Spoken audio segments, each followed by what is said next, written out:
We're about to have sustainable agriculture that will be accomplished inside of a container.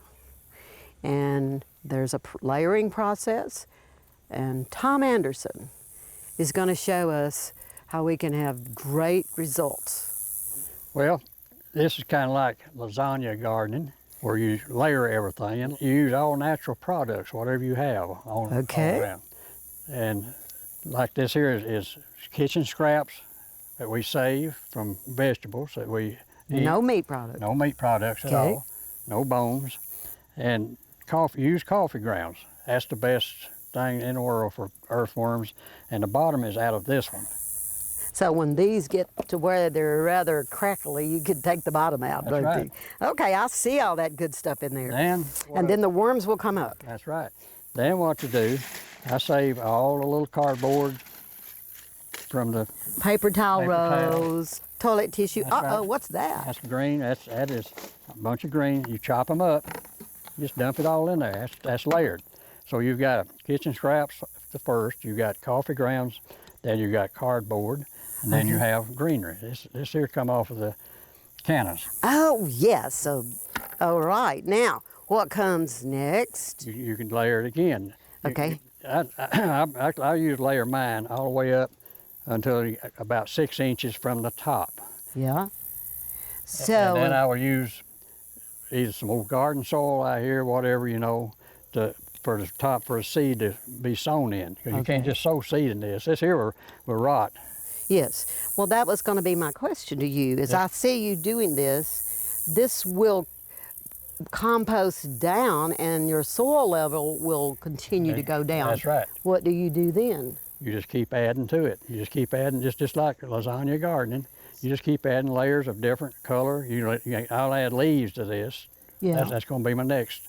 Will be leaves out here, which I've got already fallen, and chop them up a little bit with your lawnmower if you want to. You don't have to, but I keep it from matting down. Yeah. And I put them in there, and then you just keep starting over. Yeah, so you would do that if you had to rebuild the soil, maybe when you're not actively growing anything. So That's right. over the winter, you That's could right. do that. That's Okay, a good time well, to do it. I interrupted you. Now, what's your next layer going to be? Next layer will be leaves. Okay. Then it would come back in with some more kitchen scraps, which I have because I'm a vegetarian. Yeah. So I get them every day. Yeah. And I'll put some more of that in there. Then I'll put some more coffee grounds in there. Okay, so we're not going to... Just the same layer, just keep coming up with it. Okay, so... And then when I get the last 6 inches, can be a potting mix. It's got to be so you can sow your seed in. Yeah. Because this hadn't... Right. That's right. Okay, now, where did I get the idea that you might put a little bit of the hugelkultur process in this spot? You can put limbs, chunks of rotten wood. You don't want to use green wood. You want to use rotten wood because green would draw all your nitrogen out down below the root zone. Yeah. So use your rotten wood, any rotten pieces you find laying around your yard, little twigs, anything you put in there.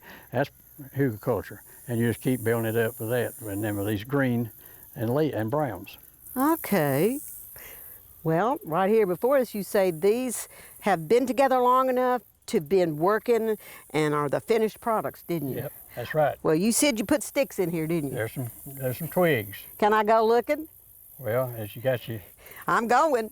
Go ahead. I'm going to dive in. See what you can find. Okay. And what I don't want to find is a stick, because that stick is supposed to be decaying and enriching, and I don't find one, Tom. I don't even find an old walnut. No, you probably won't find any in that one. No. Or the other one either. Okay, and I disturbed your little They'll be all right. collards here. Let me straighten him back up. Okay, all right. Now, then you put walking onions in this one. Yes, that's Egyptian walking onions. Okay, I don't find anything in here except the roots to the Egyptian walking onion, and that's another beneficial plant, isn't it? Okay, now dig in that one, show us what's in it. Oh, I see grass clippings. A lot of grass clippings. How long has this been together? Leaves. This one here probably about since July. July, okay.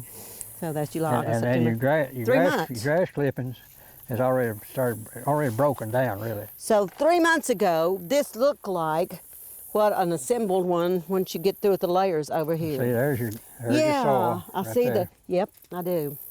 Well, and that's not, you need to add some topsoil to this one, don't you? Yeah, so you can plant in yeah, it. before. See, right now that's about the highest I get. I call that black rich dirt. That's black gold. That's what that is. And you put maybe a 3-inch topsoil or a 3-inch potting mix. Yeah. Potting soil, not potting mix, but potting soil. If you have good potting garden mix. soil. Potting mix, yeah. If you got good garden soil, you can put that in there. Put that in there yeah. too. Okay. All well, you want is something that seed can get started in. Yeah, and so what you really will have achieved by adding all of that in there, right here, you had enough soil.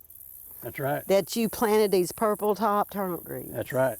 And the deer won't get these over here, will No. they? That's one of their favorite things. Well, this is an amazing process, and you know what? I'm almost your age. We got to look for an alternative way to garden, don't we? I think That's right. Well, I think this will produce for us. it will. And anyone else. Well, you see it growing. Exactly. Thank you. For inspiring garden tours, growing tips, and garden projects, visit our website at volunteergardener.org or on YouTube at the Volunteer Gardener channel, and like us on Facebook.